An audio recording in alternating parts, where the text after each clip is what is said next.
નંદરાણી એમ કહેવાય છે કે ભગવાન ભોળોનાથ જોગીનો વેશ ધારણ કરી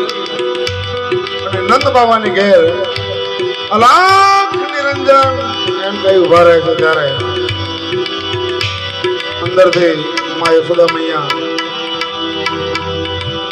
સોનું ચાંદી રૂપું હીરા માણેક મોતીનો થાળ લઈ અને જોગીને એમ કહેવાય છે કે જોગીને ભિક્ષા આપવા માટે જાય છે ત્યારે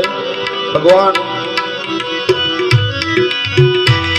અરે લઈ ભિક્ષા નીકળી નંદરાણી તન ખાણ ધરાણી લો ભિક્ષા જોગી જાઓ આસન पे मानक मेर डरायो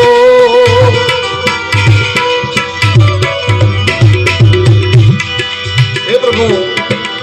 તમે જલ્દીથી આ થાળ લઈ આ ભિક્ષા લઈને તમે નીકળી જાઓ કારણ મારો લાલો નાનો છે કદાચ તમને જોઈ જશે તો બી જશે